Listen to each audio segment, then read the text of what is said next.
भी रिलीज हम लोगों के आएंगे बिजी के, आप लोगों को देखने को मिलेंगे। उन सभी में जो मेन फोकस होगा वो यही होगा कि यूजर के काम को कैसे ईज कर सके, कैसे कम क्लिक पे उनका काम कर सके। तो इन सभी पे फोकस रहेगा। लास्ट हम लोगों ने लास्ट फ्राइडे की बात करें तो वहां पे हम लोगों ने मोबाइल ऐप में जो चेंजेस आए हुए थे उस पर डिस्कस किया था। मोबाइल ऐप भी आप देखोगे तो एकदम ही चेंज हो चुकी है पूरी। उसमें पेमेंट वाउचर को भी ऐड कर दिया गया है, मास्टर क्रिएशन का भी ऑप्शन दे दिया गया है, और भी बहुत कुछ है जिसका आप लिंक यूट्यूब पर देख सकते हैं, और उसको देखकर मतलब अपडेट कर सकते हैं अपने मोबाइल ऐप को। सो आइए हम लोग स्टार्ट करते हैं बिजी 12.1, जिसमें मेजर एंड माइनर अपडेट्स पर डिस्कस करेंगे।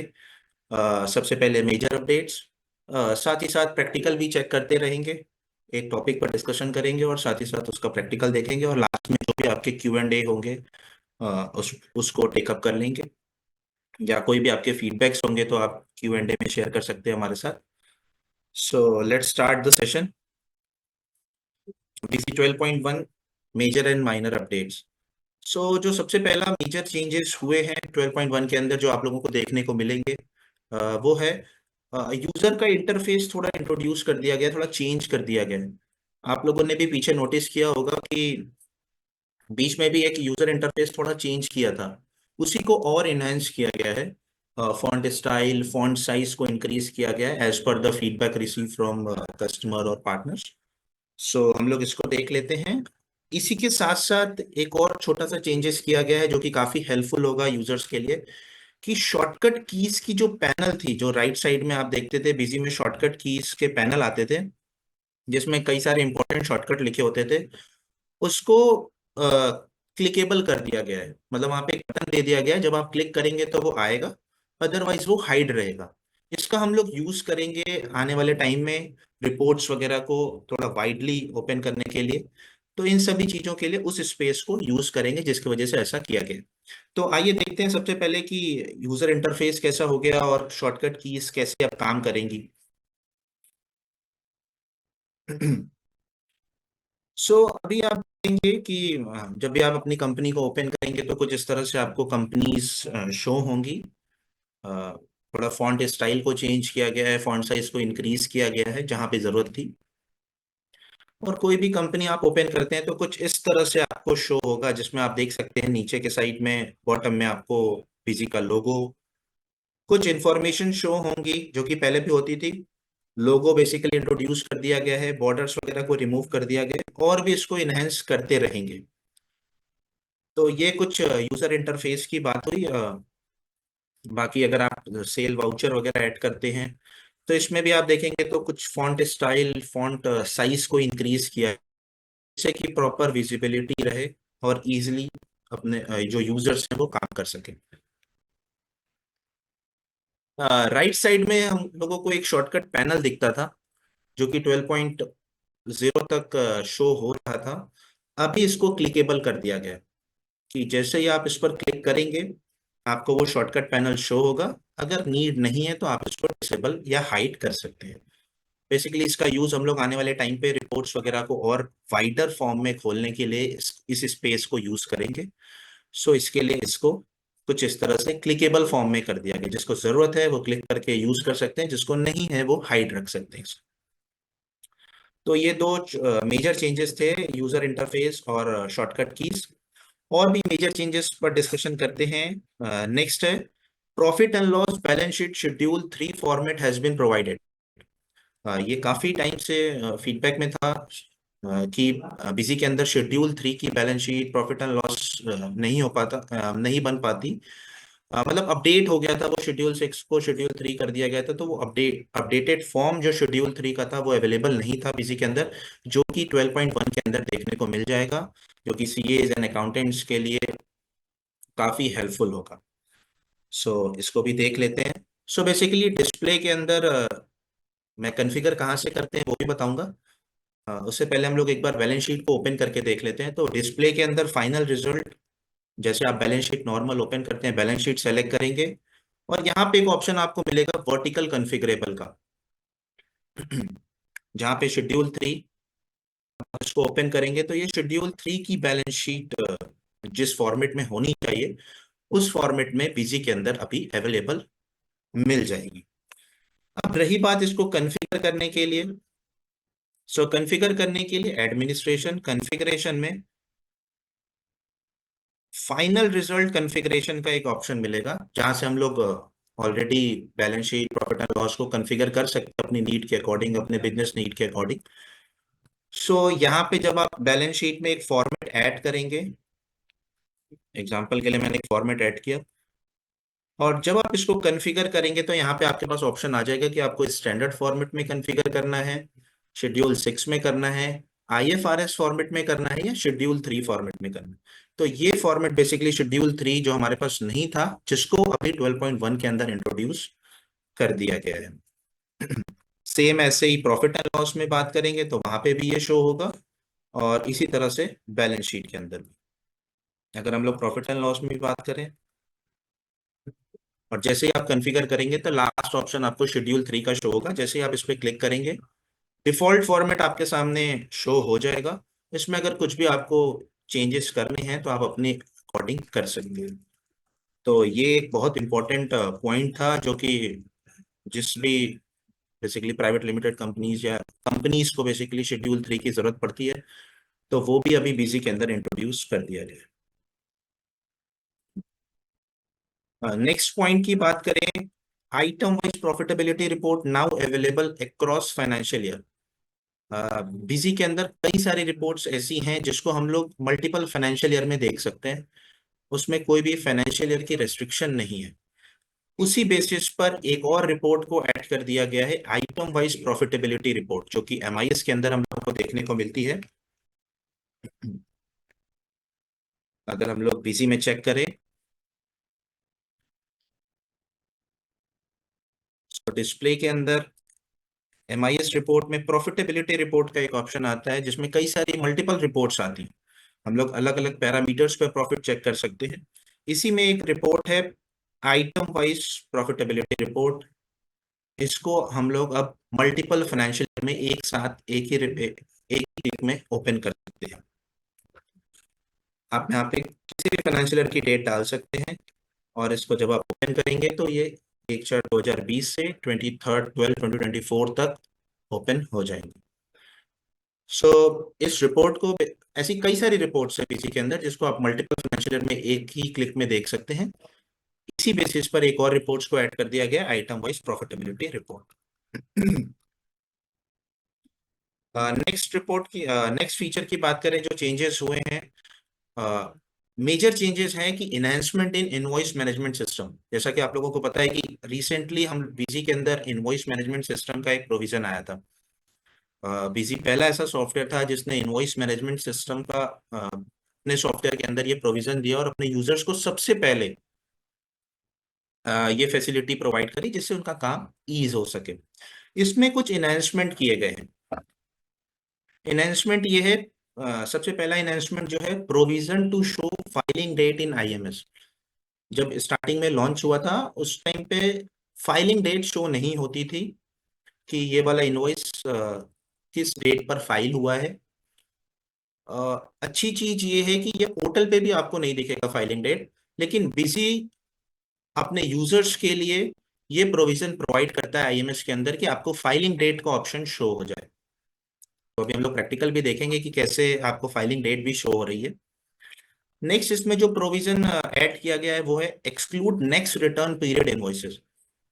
जैसा कि आप लोगों को पता होगा कि इनवॉइस के अंदर अगर आपने मतलब बेसिकली आईएमएस के अंदर होता क्या है कि जैसे ही आपने इनवॉइस बनाया, ई इनवॉइस बना दिया, तो वो सामने वाले के आईएमएस के अंदर शो हो जाता है।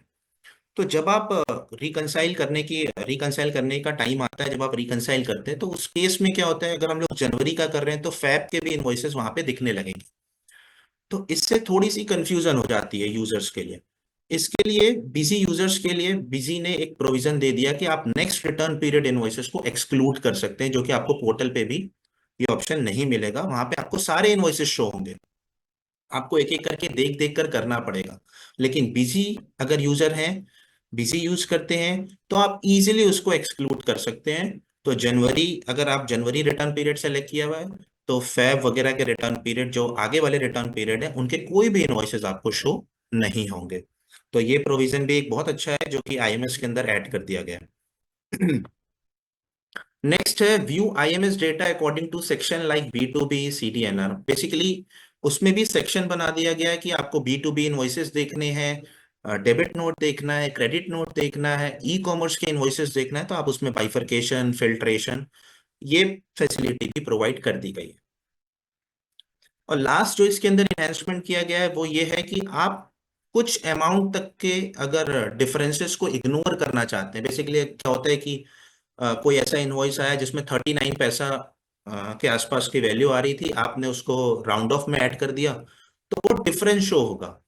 तो जब आप आईएमएस करेंगे तो वो कहीं ना कहीं मिसमैच में शो होगा।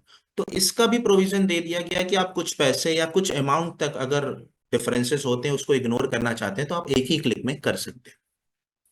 तो ये कुछ छोटे हैं लेकिन बहुत ही हेल्पफुल इन्हेंसमेंट हैं जो कि इनवॉइस मैनेजमेंट सिस्टम के अंदर बिजी यूजर्स को देखने को मिलेंगे। आइए इसको देखते हैं बिजी के अंदर।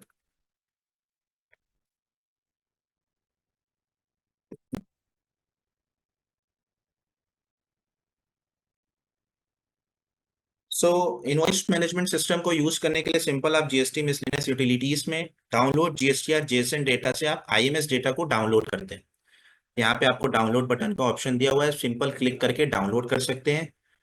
मल्टीपल टाइम्स डाउनलोड करना है तो सिंपल सेव्ड फाइल पर क्लिक करके री डाउनलोड कर सकते हैं। नेक्स्ट, अब इनवॉइस मैनेजमेंट सिस्टम को करने के लिए इनवॉइस मैनेजमेंट सिस्टम का एक ऑप्शन मिलेगा, यहाँ पे आप क्लिक करेंगे। एग्जाम्पल के लिए मेरे को जनवरी मंथ का करना है, तो यहाँ पे मैंने जनवरी मंथ का खोल लिया। और अभी जब हम लोग इसको ओपन करते हैं तो जो पहला इन्हेंसमेंट था वो ये था कि फाइलिंग स्टेटस के साथ साथ फाइलिंग डेट भी शो हो जाएगी। ध्यान रखिएगा ये चीज आपको पोर्टल पे भी नहीं मिलेगी। फाइलिंग डेट का ऑप्शन अगर आप चेक करेंगे तो फाइलिंग डेट पोर्टल पे भी देखने को नहीं मिलती। स्टेटस शो होता है कि ये इनवॉइस फाइल्ड है या नॉट फाइल्ड है, लेकिन डेट भी हम लोगों ने दिखा दिया जिससे और क्लैरिटी हो जाए। इसी के साथ साथ आपको इसके अंदर सेक्शन मिल जाएगा कि ये बी टू बी के इनवॉइसेज हैं या सीडी क्रेडिट नोट है, डेबिट नोट है, ई कॉमर्स का इनवॉइसेज है। अब जैसे कि यहाँ पे आप देख सकते हैं कि अभी मैं, आप लोगों को ध्यान होगा कि मैंने रिटर्न पीरियड जो है जनवरी का लिया हुआ है, जिसमें आप देख सकते हो कि फैब के भी इनवॉइसेज आ रहे हैं। बट मेरे को अगर नहीं चाहिए, क्योंकि मेरे को कंफ्यूजन क्रिएट कर रहा है यहाँ पर, और अगर मेरे को नहीं चाहिए तो ये प्रोविजन भी दे दिया कि आप इसको एक्सक्लूड कर सकते हैं, वो भी देखेंगे अभी ऑप्शन। सो जो पहला एनहेंसमेंट है वो है फाइलिंग डेट का, जो कि आपको देखने को मिल जाएगा। सेकंड है सेक्शन बी टू बी देखना है, आप बी टू बी पर फिल्टर लगा सकते हैं। क्रेडिट नोट देखना है, डेबिट नोट देखना है, तो इस पर भी आप फिल्टर लगा सकते हैं। ई कॉमर्स के इनवॉइसेज अगर कुछ हैं तो उसका भी अलग सेक्शन होगा, वो भी आपको यहाँ पे शो हो जाएगा। अब एक्सक्लूड कराना है अगर आपको नेक्स्ट रिटर्न पीरियड इनवॉइसेस को, तो एक ऑप्शन यहाँ पे दे दिया कि exclude next return period invoices from IMS. आप सिंपल इसको यस करेंगे, आपको नेक्स्ट पीरियड के कोई भी इनवॉइसेस शो नहीं होंगे। ये चीज आप पोर्टल पे नहीं कर सकते। पोर्टल पे आपको सारे इनवॉइसेस शो होंगे।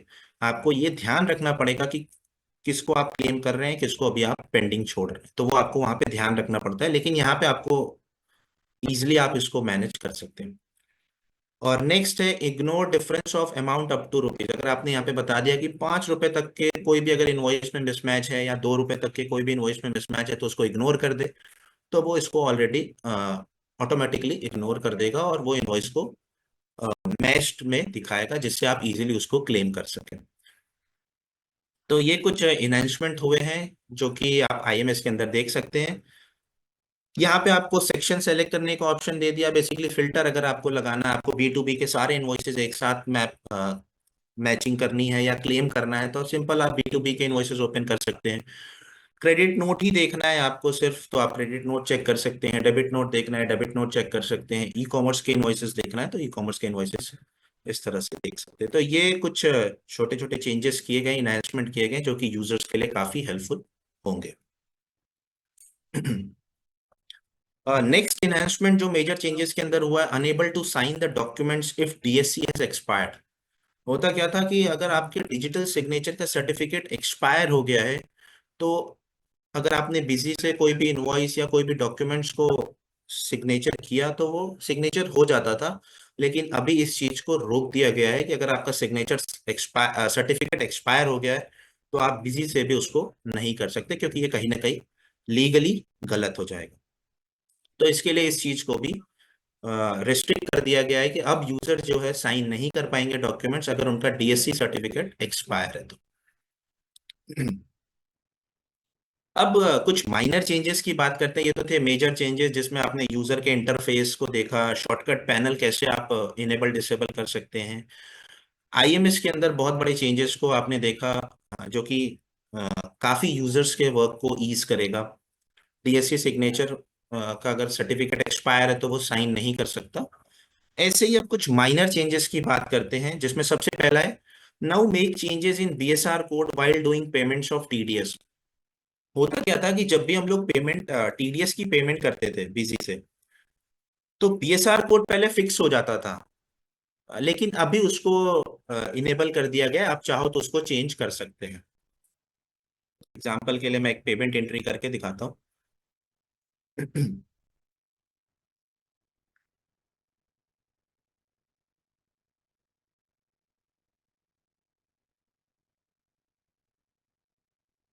ये मेरी लाइबिलिटी थी टीडीएस की, जिसको मेरे को पे करना था। जैसे ही मैं इसको पे करूंगा,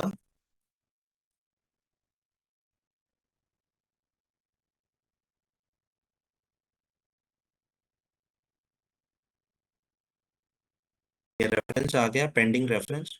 जैसे ही मैं यहाँ पे बैंक सेलेक्ट करता था, यहाँ पे जो बीएसआर कोड आ रहा है वो फिक्स हो जाता था, इसको आप चेंज नहीं कर सकते थे। उसको लिए डबल क्लिक करना पड़ेगा आपको, और वो एलियास में जो डला होता था फिर उसको आपको चेंज करना पड़ता था। इसको भी रिजॉल्व करके ये फ्लेक्सिबल कर दिया गया कि आप यहाँ पे जो भी चेंज करना चाहते हैं वो कर सकते हैं। बेसिकली होता क्या है कि एक ही बैंक है लेकिन कई ब्रांचेस हैं, तो उसको मैनेज करने के लिए आपको बीएसआर कोड चेंज करना पड़ता है बार बार।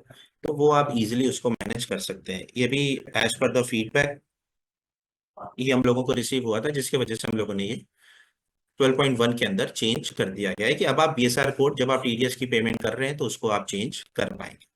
तो कुछ इस तरह से करके आप सिंपल पेमेंट को कर सकते हैं। नेक्स्ट बात करते हैं, बहुत अच्छा फीडबैक चेंजेस है, import bank statement directly via Google sheet. जैसा कि आप लोगों को पता है कि बिजी के अंदर हम लोग बैंक स्टेटमेंट को एक्सेल से इंपोर्ट करने का प्रोविजन अवेलेबल है। अभी गूगल शीट का भी ऑप्शन दे दिया गया है। इससे होगा क्या कि बिजी ऑनलाइन वाले जो भी बिजी ऑनलाइन यूज कर रहे हैं उनको भी काफी हेल्पफुल होगा। वो डायरेक्टली गूगल शीट से अपने बैंक स्टेटमेंट को इंपोर्ट कर पाएंगे। डेस्कटॉप वाले एक्सेल से भी कर पाएंगे और ऑनलाइन से भी कर पाएंगे। एक छोटा सा देखने के लिए देखते हैं इसके अंदर कि कैसे हम लोग गूगल शीट से करते हैं इसको। बेसिकली एक छोटा सा मैं ब्रीफ कर देता हूँ कि कैसे करते हैं। तो उसके लिए कॉन्फ़िगरेशन फीचर एंड ऑप्शन में जर्नल में जाएंगे, यहाँ से आपको गूगल ड्राइव कनेक्टिविटी करना पड़ता है। ये करने के बाद सिंपल जब आप अपने डेटा एक्सपोर्ट इंपोर्ट के अंदर बैंक स्टेटमेंट में आएंगे और इंपोर्ट बैंक स्टेटमेंट सेलेक्ट करेंगे, जो भी बैंक है आपका वो बैंक आप सेलेक्ट करेंगे। मतलब बेसिकली बैंक का फॉर्मेट सेलेक्ट करेंगे, बैंक सेलेक्ट करेंगे, सीरीज, और यहाँ पे मैं इसको डिफॉल्ट ले लेता हूँ फिलहाल के लिए। तो अभी यहाँ पे आपको दो ऑप्शन देखने को मिल जाएगा, एक्सेल या गूगल शीट। जो कि पहले एक्सेल ही था, अभी इसमें गूगल शीट भी इंट्रोड्यूस कर दिया गया। अगर आप यहाँ पे गूगल शीट सेलेक्ट करते हैं तो इस केस में आपको गूगल शीट जो आपने फोल्डर अपलोड किया होगा, डॉक्यूमेंट्स अपलोड किया होगा बैंक स्टेटमेंट का, उसका लिंक यहाँ पे आपको स्पेसिफाई करना पड़ेगा। और उसके लिए हम लोग चेक कर लेते हैं इसको भी।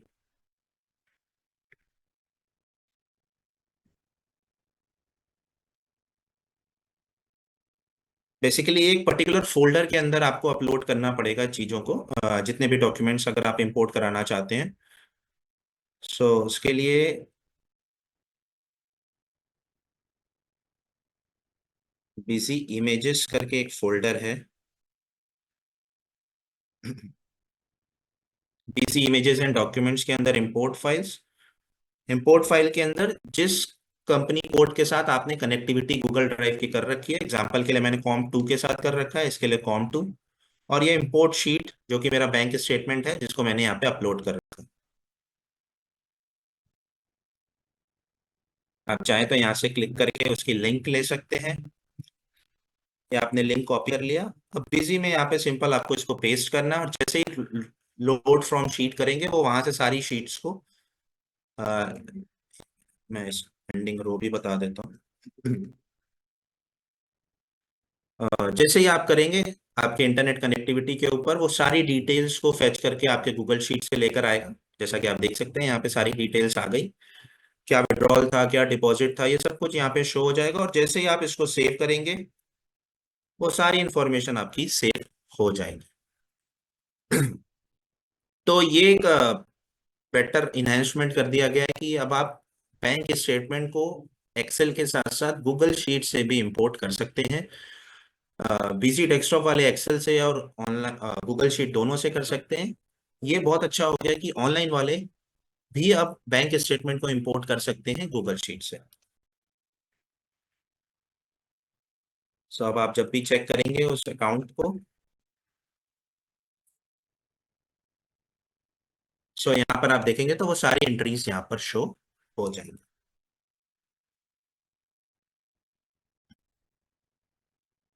सो नेक्स्ट मूव करते हैं, जो इन्हेंसमेंट हुए माइनर चेंजेस।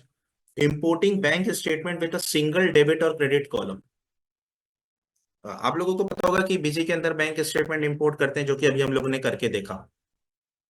एक और अच्छी चीज इनहेंस कर दी गई है कि कुछ बैंक ऐसे हैं जहां पे डेबिट और क्रेडिट के कॉलम्स अमाउंट के एक ही होते हैं। शायद कोटक बैंक का ऐसा है जिसमें अमाउंट एक ही कॉलम में लिखे होते हैं, चाहे वो डेबिट हुआ हो चाहे वो क्रेडिट हुआ हो। उसके बगल में टाइप लिखा हुआ होता है, डेबिट या क्रेडिट।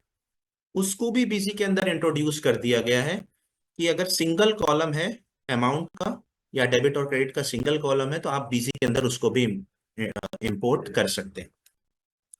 सबसे पहले स्टेटमेंट देख लेते हैं कि कुछ इस तरह से स्टेटमेंट होती है, जिसमें आप देख सकते हैं कि यहाँ पे एक ही कॉलम में अमाउंट लिखा हुआ और साथ में डेबिट और क्रेडिट लिखा हुआ, डीआर और सीआर। बीसी में इसको कॉन्फ़िगर करने के लिए आपको एक छोटा सा, पहले मैं डिलीट कर देता हूँ। हाँ, उसके लिए आपको बीजी में जब बैंक का फॉर्मेट आप कॉन्फ़िगर करेंगे तो कुछ बातों का ध्यान रखना पड़ेगा। जैसे कि मैंने एक फॉर्मेट कॉन्फ़िगर कर रखा है। सो यहाँ पे date, narration, cheque reference number, value date, ये सब हम लोगों ने डिफॉल्ट में ले लिया जैसा अभी एक्सेल पे बताया हुआ था। अमाउंट हम लोगों का ई कॉलम में है, सो अमाउंट हम लोगों ने ई कॉलम में ले लिया। और टाइप, यहाँ पे एक फील्ड दे दिया गया एडिशनल कि आप यहाँ पे टाइप मेंशन करिए। एफ कॉलम में आपका अमाउंट टाइप लिखा होगा, तो वो आप यहाँ पे जैसे ही बताएंगे। अब इस बैंक को सेलेक्ट कर लेते हैं, इस फॉर्मेट को सेलेक्ट कर लेते हैं, इसमें भी सस्पेंस अकाउंट ले लेते हैं। यहाँ से कुछ स्टेटमेंट का पाथ स्पेसिफाई करेंगे।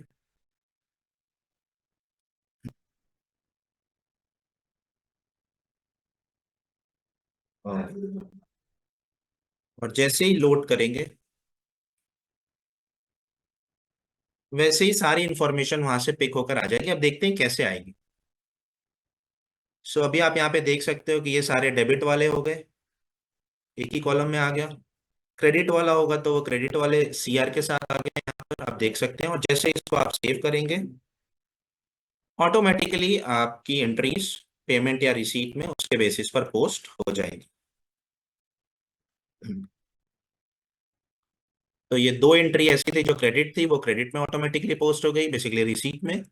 और कुछ एंट्रीज ऐसी थी जो पेमेंट की थी, तो वो पेमेंट के अंदर, मतलब डेबिट की थी तो वो डेबिट के अंदर पोस्ट हो गई। तो कुछ इस तरह से आपकी एंट्रीज पोस्ट हो जाएगी।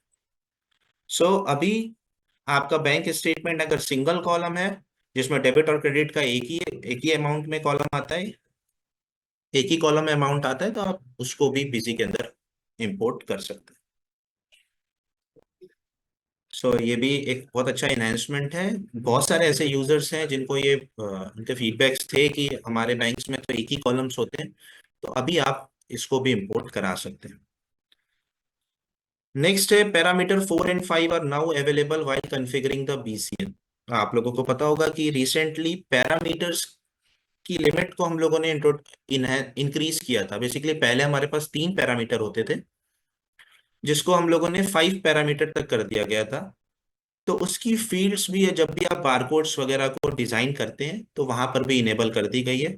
तो जब भी आप लेबल वगैरह डिजाइन करेंगे तो वहां अगर आपको नीड है 4 और 5 पैरामीटर्स फील्ड की, तो आप यूज कर सकते हैं। नेक्स्ट जो इन्हेंसमेंट है वो ये है कि text category master sync is now available offline between HO and BO.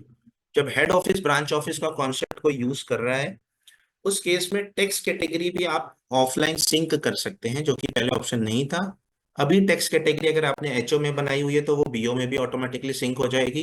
BO में बनाई हुई है तो जैसी भी आपने सेटिंग कर रखी है उसके बेसिस पर सिंक हो जाएंगी टेक्स्ट कैटेगरी भी। आइटम और अकाउंट्स होते ही थे, अभी टेक्स्ट कैटेगरी भी सिंक हो जाएंगी। नेक्स्ट जो चेंजेस किए गए हैं वो ये है कि वैट और जीएसटी कन्फिग्रेशन कंफर्मेशन एक बेसिकली रिपोर्ट है, जो कि हम लोग अपने कस्टमर के साथ या उनके साथ शेयर करते हैं। उसमें एक छोटा सा प्रोविजन किया गया एसक्यूएल क्वेरीज का।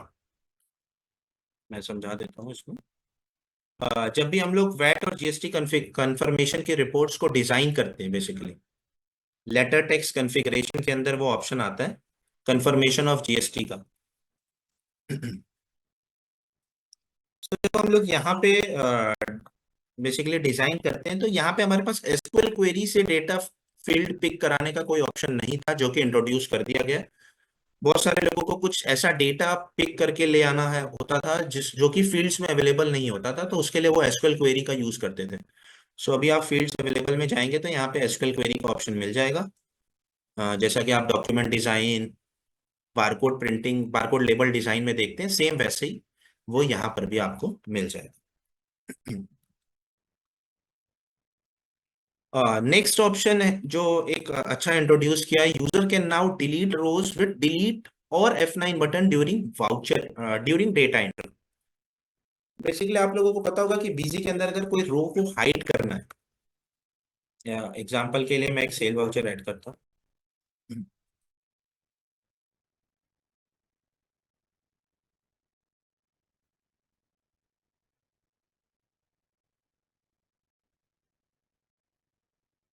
ये वाउचर मैंने ऐड किया, एक और सेम आइटम ले लेते हैं।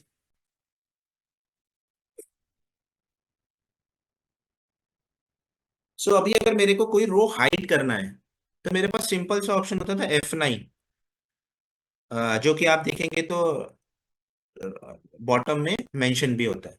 लेकिन इसी में एक बटन और इंट्रोड्यूस कर दिया, अगर आप चाहते हैं तो डिलीट की से भी हाइड कर सकते हैं। जो सिंपल कीबोर्ड में डिलीट की होती है उससे भी अगर आपको हाइड करना है तो वो हाइड कर सकते हैं। बेसिकली कई सारे यूजर्स डिलीट की से ट्राई करते हैं कि मेरे को ये रो हाइड करना है तो डिलीट की से हो जाना चाहिए, वो बेसिकली ज़्यादा इजी होगा एक नए यूजर्स के लिए। सो उस चीज को इंट्रोड्यूस कर दिया गया कि आप डिलीट की प्रेस करके सिंपल कोई भी रो को हाइड कर सकते हैं, सिर्फ और सिर्फ डेटा एंट्री के टाइम पर। अगर आपको रिपोर्ट्स वगैरह में करना है तो फिलहाल F9 का ही यूज करना पड़ेगा।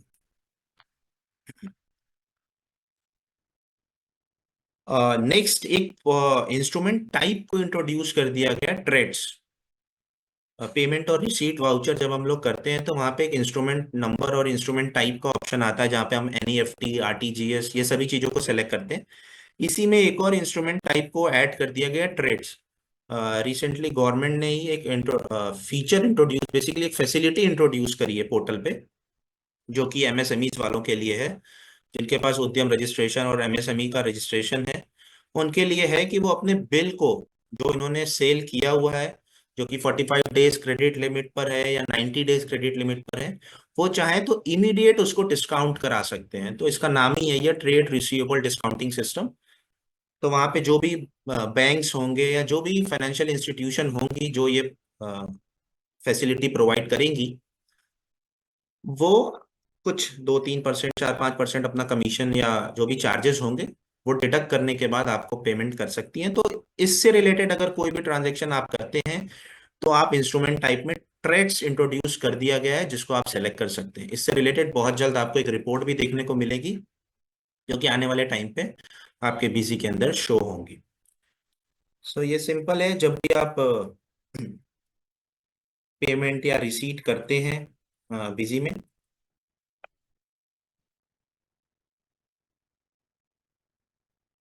सो यहाँ पे एक आपको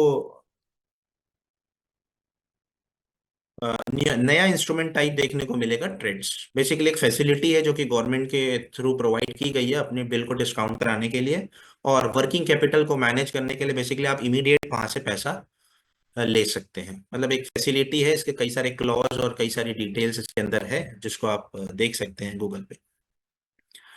सो ये एक फैसिलिटी है जो कि अगर आप इस इंस्ट्रूमेंट टाइप के थ्रू पैसे रिसीव कर रहे हैं या पेमेंट कर रहे हैं, कुछ भी एक्स वाई जेड है, तो वो आप यहाँ पे सेलेक्ट कर सकते हैं। बिजी के अंदर इसका प्रोविजन अवेलेबल है। बहुत जल्द इससे रिलेटेड आपको रिपोर्ट्स भी देखने को मिल जाएगी।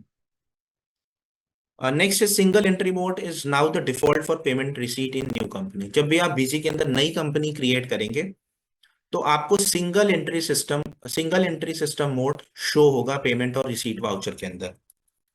ये बेसिकली कस्टमर के काम को, यूजर्स के काम को ईज करने के लिए किया गया है। एग्जाम्पल के लिए कंपनी क्रिएट करते हैं।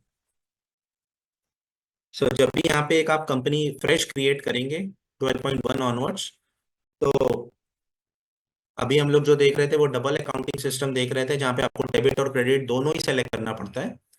वहां पे आपसे पेमेंट मोड पूछ लेगा और सिंपल आप अकाउंट सेलेक्ट कर लीजिए, या जो भी आपका एक्सपेंस है या वो आप सेलेक्ट करके एंट्री पोस्ट कर सकते हैं, जो कि बेसिकली एक नए यूजर्स के लिए और एक लेमैन के लिए बेसिकली हेल्पफुल होगा। अगर हम लोग यहाँ पे पेमेंट एंट्री करें तो आप देखोगे यहाँ पे सिंगल एंट्री सिस्टम डिफॉल्ट में इनेबल होगा। अगर आपको ऐसा नहीं चाहिए तो आप सिंपल सेटिंग्स में जाके इसको डिसेबल भी कर सकते हैं और डबल एंट्री सिस्टम को इनेबल कर सकते हैं कभी भी जब चाहें। ये बेसिकली बहुत ईज हो जाता है एक बेसिकली नए यूजर्स के लिए। सो आप यहाँ पे सिंपल ऐसे पेमेंट कर सकते हैं। सो जब भी आप डिफॉल्ट में बीजी में जब भी आप बीजी में न्यू कंपनी क्रिएट करेंगे तो आपको सिंगल एंट्री मोड डिफॉल्ट में इनेबल मिलेगा। जब चाहे तब आप उसको डिसेबल कर सकते हैं और डबल एंट्री मोड को इनेबल कर सकते हैं। नेक्स्ट है चेंजेस इन महाजनी इंटरेस्ट कैलकुलेशन। बेसिकली रिपोर्ट्स के अंदर चेंजेस किए गए हैं। महाजनी जो रिपोर्ट, इंटरेस्ट कैलकुलेशन की रिपोर्ट आती है, उसके अंदर ड्यू डेट पहले नहीं आती थी, उसको इंट्रोड्यूस कर दिया गया। अभी आपको कॉलम में ड्यू डेट का ऑप्शन भी दिखेगा, जहाँ पे ड्यू डेट शो होगी अगर बिल बाय बिल मेंटेन किया हुआ है तो। सेकंड है कि आपको आइटम डिटेल्स भी रिपोर्ट के अंदर शो होंगी देखने के लिए। अ, जब भी आप डिस्प्ले के अंदर इंटरेस्ट कैलकुलेशन में आएंगे तो यहाँ पे आपको एक मार्जिनी का ऑप्शन आता है, जो कि बहुत सारे ऐसे ट्रेड्स हैं जहाँ पे मार्जिन इंटरेस्ट कैलकुलेशन के बेसिस पर ही इंटरेस्ट कैलकुलेट किया जाता है, उनके लिए काफी हेल्पफुल होगा। तो यहाँ पे अगर आप वाउचर वाइज ओपन करते हैं तो यहाँ से आपको एक ऑप्शन मिल जाएगा, शो आइटम डिटेल। इस ऑप्शन को यस करके जो जो इन्फॉर्मेशन चाहिए आपको उस आइटम के, आप यहाँ से इनेबल कर सकते हैं। और जैसे इसको आप ओपन करेंगे तो यहाँ पे आपको आइटम की डिटेल भी शो हो जाएगी। ये आपके आइटम की डिटेल यहाँ पे आ जाएगी।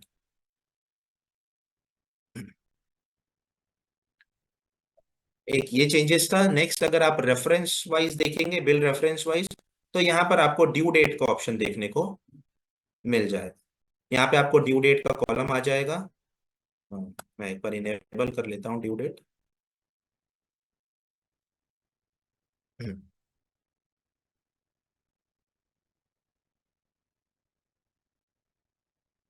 इसको रीसेव करते हैं।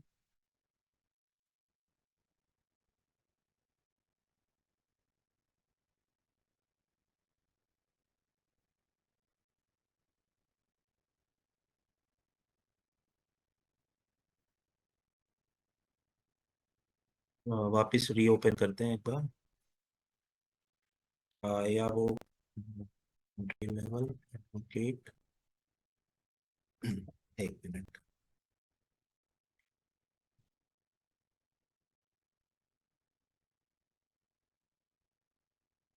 Bill reference wise entry level 16.7।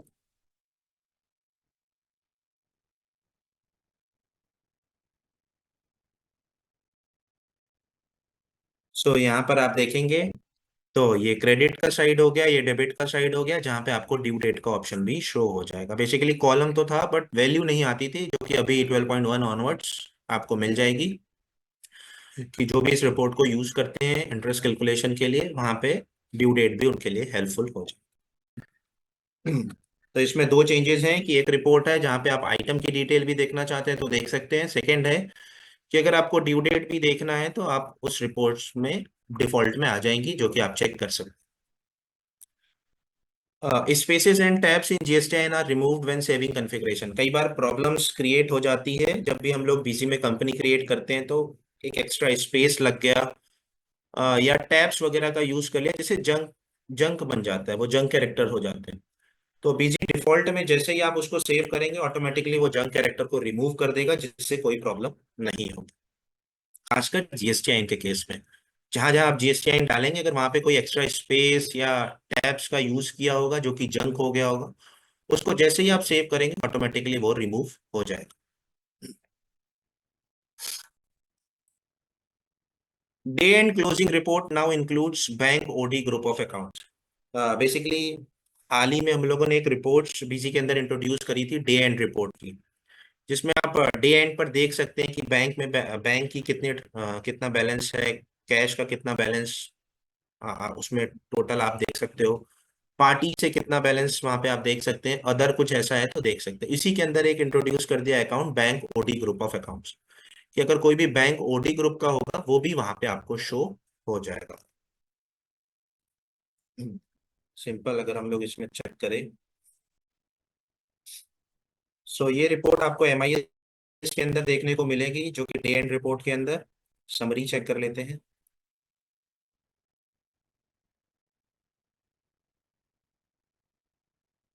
एक मिनट, मैं कंपनी ओपन कर लेता हूँ वापस से। यहाँ पे एमआईएस के अंदर डे एंड रिपोर्ट में आएंगे, समरी चेक करेंगे। सो यहाँ पे पहले नहीं था कि bank OD group of account भी शो कर रहे हैं, लेकिन अभी इस रिपोर्ट्स के अंदर इन्हांसमेंट करी गई है, जो कि अभी आप bank OD group of accounts जितने भी बनाए हुए हैं आपने, उसमें अगर कोई ट्रांजेक्शन उस डेट पीरियड में हुई है तो वो वहाँ पे भी शो कर जाएगा। नेक्स्ट है bulk voucher from updated, pressing escape escape की प्रॉम्प्ट्स एग्जिट कंफर्मेशन। होता क्या था, ये भी बेसिकली फीडबैक था कि जब भी हम लोग बल्क में वाउचर को मॉडिफाई करते हैं, बल्क वाउचर क्रिएशन मॉडिफिकेशन से, मैं दिखाता हूँ। बल्क वाउचर क्रिएशन मॉडिफिकेशन से जब भी हम लोग करते हैं मॉडिफाई, बेसिकली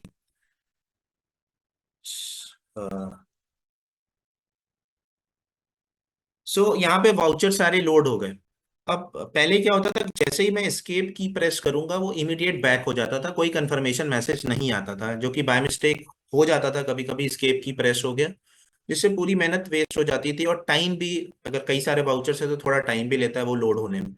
तो इसी चीज को रिजॉल्व करने के लिए एस्केप जैसे ही आप प्रेस करेंगे तो आपके पास एक एग्जिट का कंफर्मेशन आएगा कि क्या आपको इसको एग्जिट करना है, do you want to quit.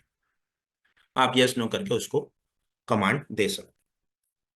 तो ये एक छोटा सा एनहेंसमेंट किया गया है। कुछ फीचर्स को बीएलएस के साथ लिंक किया गया है, क्यों किया गया है इस पर भी बात करेंगे। जैसे कि reconciliation of GSTR 1, 2A, 3B, 2B, 4A, 8A और आईएमएस। बेसिकली जिसका भी हम लोग जेसन वगैरह डाउनलोड करते हैं, वो डाउनलोड तो पहले से ही बीएलएस के साथ लिंक था, सेम ऐसे ही रिकंसिलिएशन को भी बीएलएस के साथ लिंक कर दिया गया है। आइटम बारकोड प्रिंटिंग भी अभी आप एक्टिव बीएलएस के साथ, जो जिनके भी एक्टिव बीएलएस होंगे वो ही सिर्फ कर पाएंगे। एक्सपायर्ड बीएलएस वाले, बेसिकली जिनका सॉफ्टवेयर अप टू डेट नहीं है, वो आइटम बारकोड की प्रिंटिंग के लिए वो कहीं ना कहीं रेस्ट्रिक्ट करेगा। टीडीएस और टीसीएस की रिपोर्ट आप डेटा एंट्री तो कर सकते हैं, लेकिन रिपोर्ट और ई रिटर्न्स एक्टिव बीएलएस वाले ही फाइल कर पाएंगे या रिपोर्ट्स को व्यू कर पाएंगे, लेकिन ध्यान रहे डेटा एंट्री आप कर सकते हैं। मंथली आईटीसी टैगिंग का एक बीसी के अंदर ऑप्शन था, जहां पे हम लोग इनवॉइसेस को क्लेम, पेंडिंग, एक डिनोट कर देते थे कि हमें ये अभी इनवॉइस क्लेम करना है इस पीरियड में, ये वाला इनवॉइस अभी हमें पेंडिंग छोड़ना है। उसको भी आपको एक्टिव बीएलएस के साथ इंट्रोड्यूस कर दिया। करने के पीछे का रीजन ये है कि ये सबको पता है कि जीएसटी में फ्रिक्वेंट चेंजेस बहुत सारे होते रहते हैं। कभी जीएसटी 1 का फॉर्म अपडेट हो जाता है, कभी आईएमएस का फॉर्म अपडेट हो जाता है।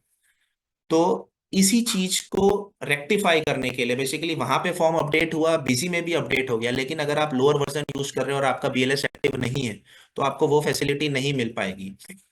तो बीसी नहीं चाहता कि कहीं ना कहीं आपका डेटा वो मिसमैच हो, या गलत रिटर्न, आपका गलत डेटा आपका पोर्टल पर चला जाए जिससे आपको पेनाल्टीज का रिस्क बढ़ जाए, या और भी उसमें बहुत सारे क्लॉज होते हैं जो कि आपको कहीं ना कहीं प्रॉब्लम में डाल सकते हैं। तो इन सभी चीजों को देखते हुए ये चीजों को, इस फीचर्स को बीएलएस के साथ लिंक किया गया है, जिससे कि आप बिजी से जो भी रिटर्न्स बनाएं, जो भी रिकंसाइल करें, वो सब कुछ एक्यूरेट हो।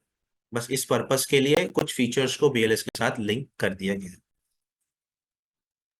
सो ये कुछ फीचर्स थे जो कि 12.1 के अंदर आए हुए मेजर चेंजेस है, माइनर चेंजेस है, जो कि बहुत जल्द आप लोगों को देखने को मिल जाएंगे। बाकी कुछ भी अगर आपकी सपोर्ट से रिलेटेड कोई भी क्वेरीज होती हैं तो 24/7 सपोर्ट सर्विस अवेलेबल है। 8282 पर आप कॉल कर सकते हैं और अपनी सर्विसेज ले सकते हैं, सपोर्ट की सर्विसेज को ले सकते हैं। या फर्दर कोई भी असिस्टेंस आपको चाहिए, आपको परचेज रिलेटेड इंक्वायरी करना है या कुछ भी XYZ आपको बीसी रिलेटेड कुछ भी पूछना है, तो आप 24/7 हेल्प डेस्क पे कॉल करके अपनी क्वेरी को रिजॉल्व करा सकते हैं। रेस्ट अगर आपकी कोई क्वेरी है तो प्लीज आप Q&A में टाइप कर सकते हैं, कोई आपको फीडबैक लगता है तो आप Q&A में टाइप कर सकते हैं।